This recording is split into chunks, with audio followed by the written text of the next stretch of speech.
Welcome back. But prior to the break, Ray had a really good question about blood workup, and hopefully it brings in another subject. You know, this is obviously the start of the new year, and one of the things that's important is to get in, and especially if you're a Medicare population, to get in and schedule a wellness exam. Medicare now covers those. Before, physical exams weren't really covered very well, but now Medicare has gotten into this.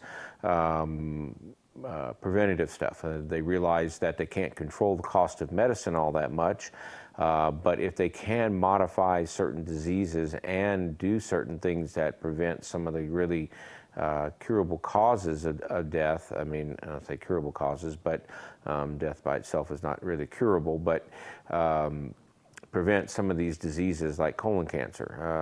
Medicare's got a big push because if you do a colorectal screening looking for blood, which is very useful over the age of 50, then and it gets detected, you know, and you do have a lesion in your colon, it could very well save you a lot of grief, a lot of chemotherapy that doesn't work very well, a lot of surgery which may help you or may not. So there's a lot of benefit to getting these screening tests done that can prevent really causes of death that should be, nobody should die from colon cancer, to be honest with you. Hey, Louie, how you doing? I'm doing pretty good, Doc. Listen, I've just got a question now. All my life, you know, when I've, you know, gone to doctors and I've, you know, had physicals and stuff, they always tell me the same thing. They say, you're very healthy, but your blood pressures are a little high and your cholesterol's high. And that's been all my life. I mean, from day one, every doctor I've ever been to, he's always told me those two things. Now, how serious is that? You know, like I said, I'm still here. So, I mean, it's, you know, it's not like, but they always say my blood pressure and my cholesterol is high. And my question is, how serious is that, okay? You bet. Well, and usually how high? So I would say if you're over, you know, there's a new paradigm which takes into account blood pressure, which that is that if you're over the age of 50, 55, an adequate blood pressure could be as high as 148 over maybe, you know, 81, you know, or 90 or something along that line. So as you get a little older, we tolerate a little bit higher systolic number only because you need a good head of pressure to keep organs perfused and things of that nature. Now, 160 over the top side is certainly a little bit on the high side, and we don't really want your blood pressure to be in the 150s to 160s if you're, you know, in that early 60 range, because blood pressure is supposed to go up during times of stress. So it's important to know when to check your blood pressure. I definitely wouldn't check it after you eat because it does go higher. I wouldn't do it after coffee or, you know, smoking a cigarette. Those all elevate blood pressure. I would be more likely to want to check the blood pressure sometime in between meals. I wouldn't want to do it after exercise because it's always elevated. So there are things that cause an argument or stress will cause your blood pressure to go up.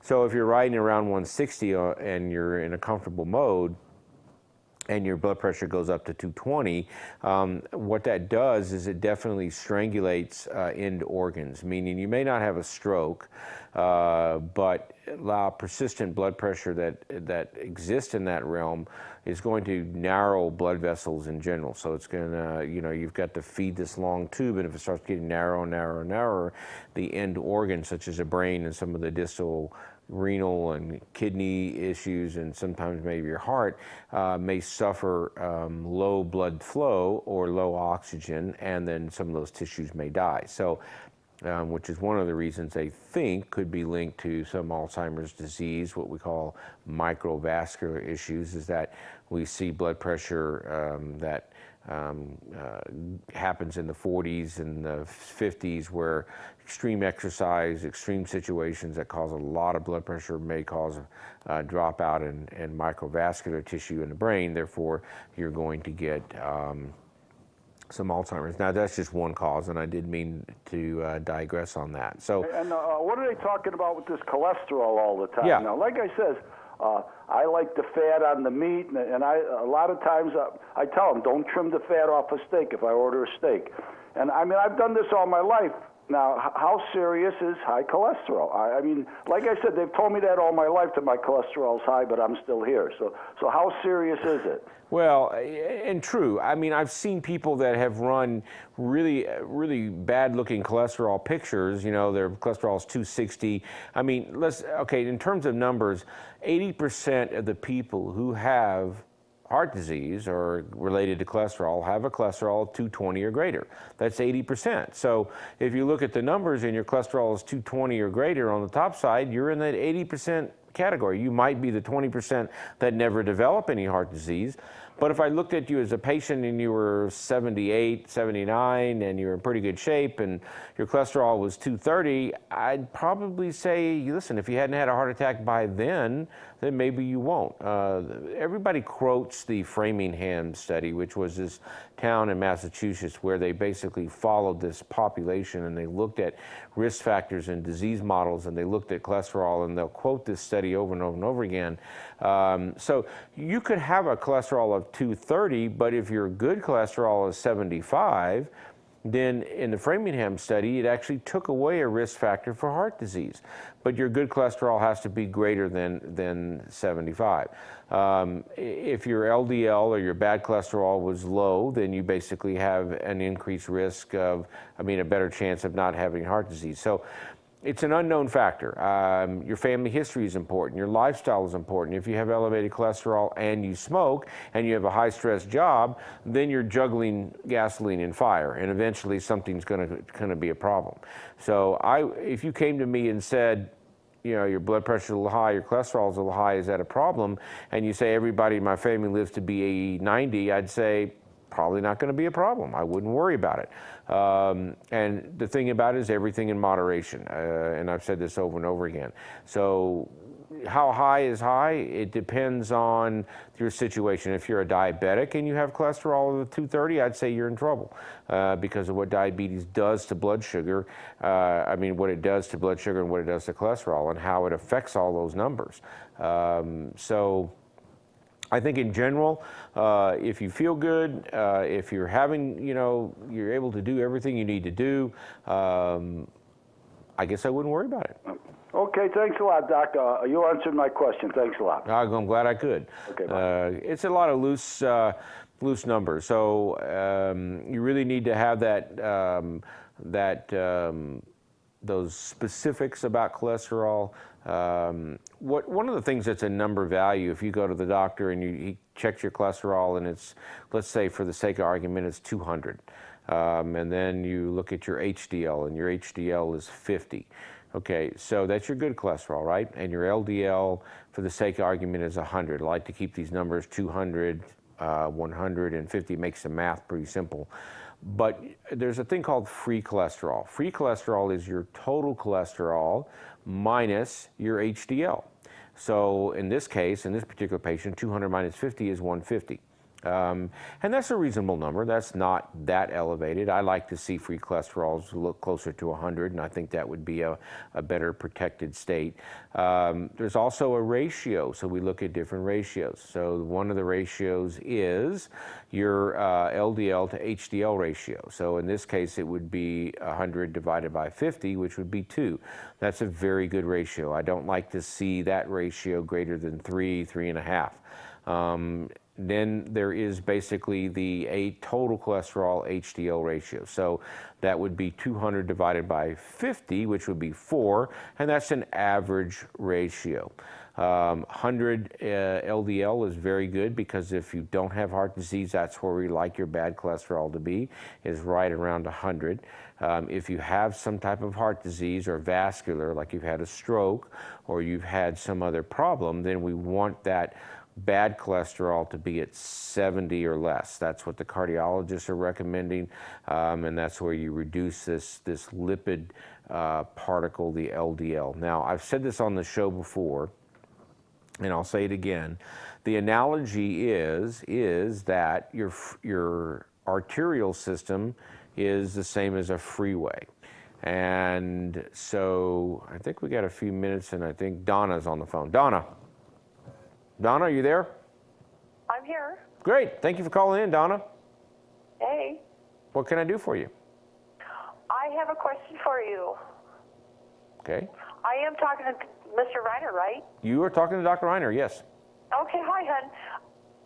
Donna Hale. Yep. Oh, you're getting feedback from me. Hey, every time I go to the hospital, what's up with this potassium stuff kind of thing going? Every time I go in there, they give me potassium, like 2 pills of potassium. And I heard from my friend yesterday that you can die from not having potassium. Okay. Why are you going to the hospital? Well, because I'm like lethargic and stuff. You're lethargic? Because I'm just lethargic. Okay. You know, just like weak. And they're checking, and what else do they tell you besides? Let me turn up Mom's TV. I can't hear you. Okay. Hang on.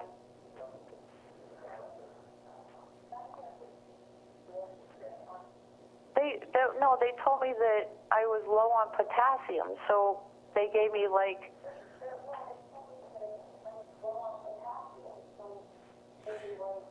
Yeah, you got 2 the big horse pills of potassium. What's going on with this? I don't know nothing about this.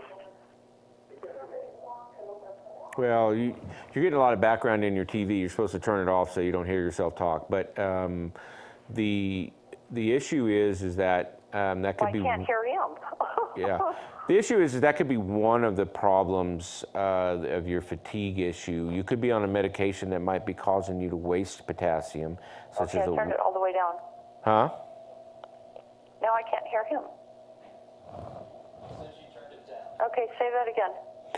I said you could be on a medication that might cause you to waste potassium, like a diuretic. Are you on any water? I have not been taking the medication that he has given me, so I need to take it back to him because I don't want to take it no more. Okay. You definitely want to take it back to the person who prescribed it. So you might need to get what we call a 24-hour urine, collect your urine for 24 hours to see how much potassium is in your urine. You could have what we call a salt wasting nephropathy, meaning you're losing a lot of salt in your urine. And so that's what I would go see somebody for, to make sure that that excretion rate or the excretion of the potassium in your urine is normal.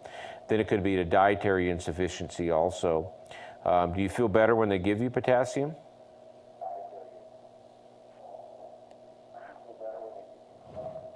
Yeah, it makes me like, you know, up kind of thing going on. Well, yeah, and low potassium can cause muscle fatigue. It can't kill you except at really, really low. High potassium is more dangerous. But hold that thought, because we're going to go to break, and then, yeah, we're going to be right back, Donna. Just hang on the phone. Thank you.